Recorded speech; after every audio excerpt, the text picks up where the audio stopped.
Un saludo a todos, a quienes están presentes en esta celebración y a quienes nos siguen por los diferentes medios digitales y también quienes nos siguen por la televisión. Estamos en este cuarto domingo de Pascua, conocido también como el Domingo del Buen Pastor, por el contenido que nos transmiten los textos bíblicos de la liturgia de hoy especial. Además, hoy, como iglesia, celebramos la Jornada Mundial de Oración por las Vocaciones, donde todos estamos invitados a tres cosas concretas. Primero, a reflexionar sobre la llamada que Dios nos hace, pensando si somos fieles a esa llamada. Segundo, rezar por las personas que han dado ya una respuesta a Dios y viven con gozo su vocación para que sean más perseverantes. Y por último, rezar también por aquellos jóvenes que buscan dar un sentido a sus vidas para que descubran la llamada que Dios les hace. Ya ha pasado casi un año desde que todo el mundo y también nosotros como bolivianos estamos enfrentando el flagelo de la pandemia por el coronavirus. Una gran cantidad de enfermos, otra gran cantidad de muertos.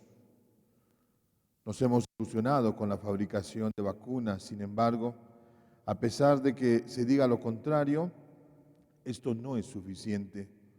Una vez más, son los pobres y la gente vulnerable los menos beneficiados.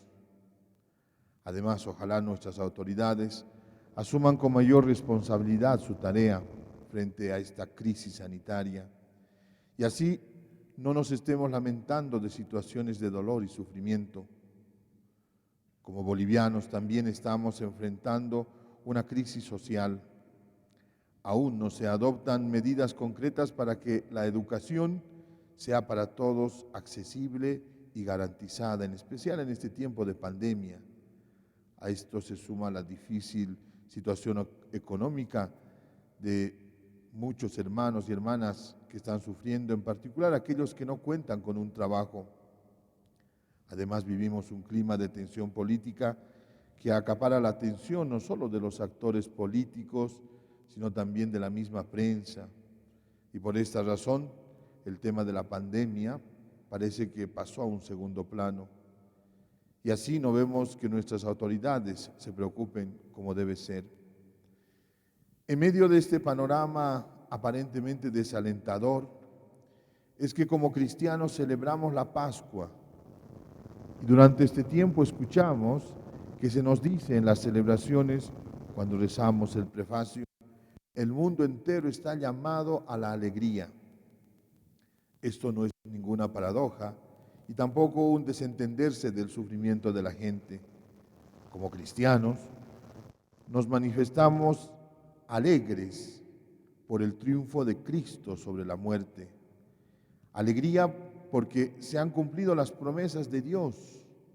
Alegría porque el Espíritu del resucitado nos permite vivir con mayor esperanza, aún en medio de situaciones de dolor.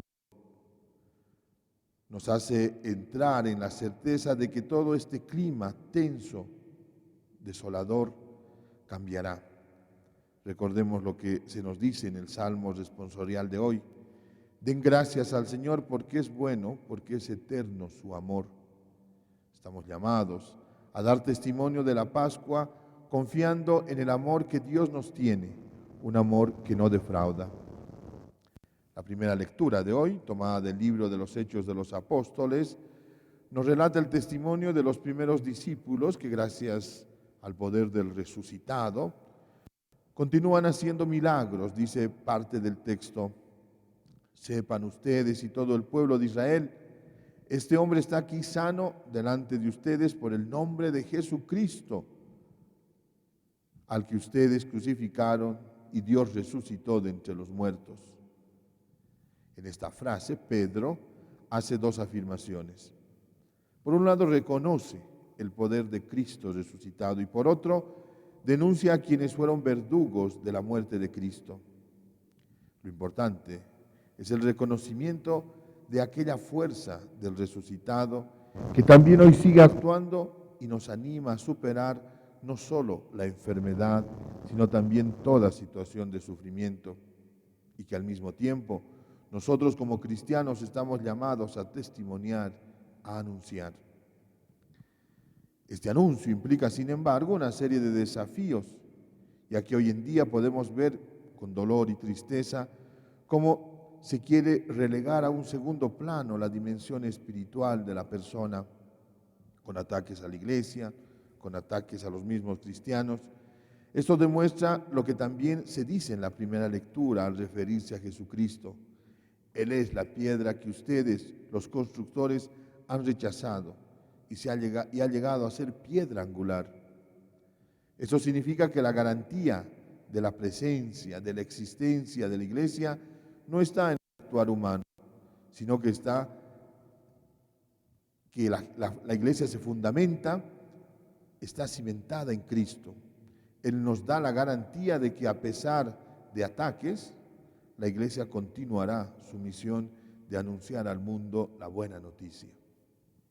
San Juan en la segunda lectura nos anuncia una verdad que al mismo tiempo de alegrarnos y animarnos, nos compromete a trabajar por la fraternidad.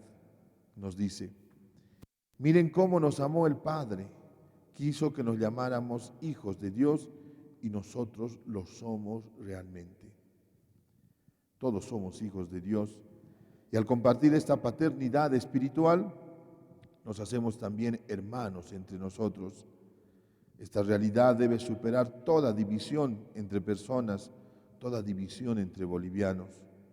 Si queremos ser fieles a nuestra identidad de cristianos, debemos trabajar por la unidad y la fraternidad entre todos.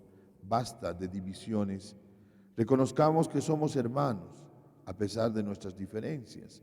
Compartimos esta paternidad espiritual. Quisiera aquí unas palabras del Papa Francisco, que nos decía en ocasión de celebrar la primera Jornada Internacional de la Fraternidad Humana el pasado 4 de febrero. Decía: somos hermanos nacidos de un mismo Padre, con culturas, tradiciones diferentes, pero todos hermanos. Y respetando nuestras culturas y tradiciones diferentes, nuestras ciudadanías diferentes, hay que construir esta fraternidad. Reconoce además el Santo Padre que el desafío de este siglo es trabajar por la fraternidad, y esto se inicia por dar un primer paso: la reconciliación. El Evangelio de hoy nos habla de Jesús, que se presenta como el buen pastor, aquel buen pastor que da la vida por las ovejas. Es interesante que además contrapone la imagen del buen pastor a la imagen del asalariado. Dirá: el asalariado, en cambio, que no es el pastor y al que no pertenecen las ovejas, cuando ve venir al lobo, abandona y huye, y el lobo las arrebata y las dispersa. Como es asalariado, no se preocupa por las ovejas. Esto es totalmente cierto, porque al asalariado le interesa solo el dinero, el poder, no le interesa el bienestar del rebaño. Por el contrario, se servirá de este rebaño en cuanto le ayude a sus intereses. También nosotros, queridos hermanos, estamos llamados a imitar la imagen del buen pastor, y no así la imagen del asalariado. En especial, están llamados a imitar al buen pastor quienes han recibido algún encargo de guiar, de acompañar, de gobernar a un grupo de personas. Aquí quisiera hacer un llamado a nuestras autoridades, que contemplando la imagen de Jesús el buen pastor, sepan gobernar sobreponiendo cualquier interés al bienestar de las personas, preocupándose por todos, buscando el bien de todos, incluso de aquellos que pueden pensar diferentes a ellos.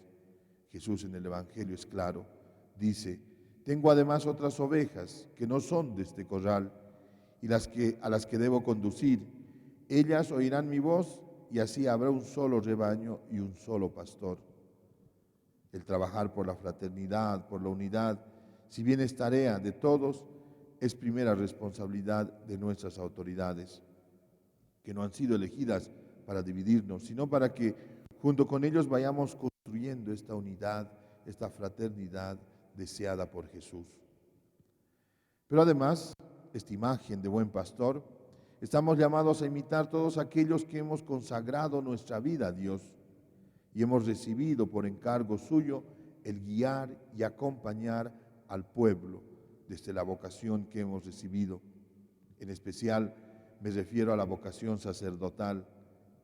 Queridos sacerdotes, nuestra gente necesita de pastores a imagen de Cristo, el buen pastor, que sepan acompañar al pueblo, buscando siempre su bienestar, no solo espiritual, sino también material.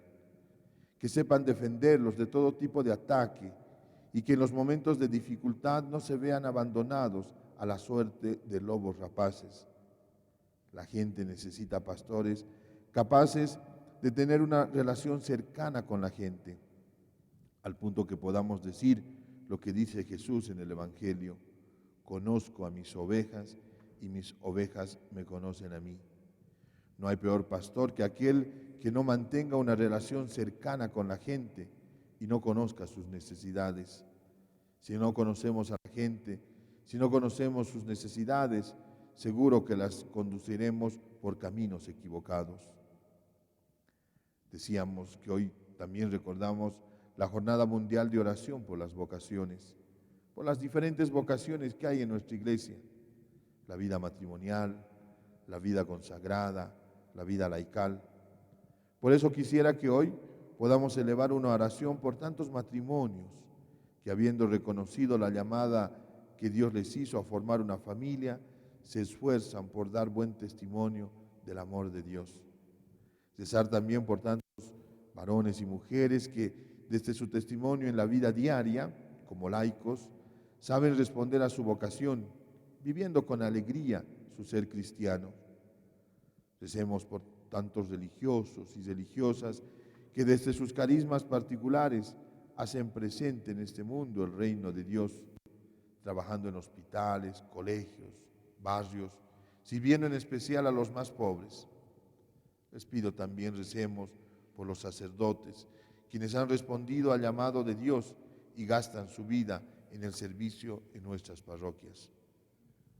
Pero también para que Dios vaya suscitando en medio de nuestras comunidades nuevas vocaciones.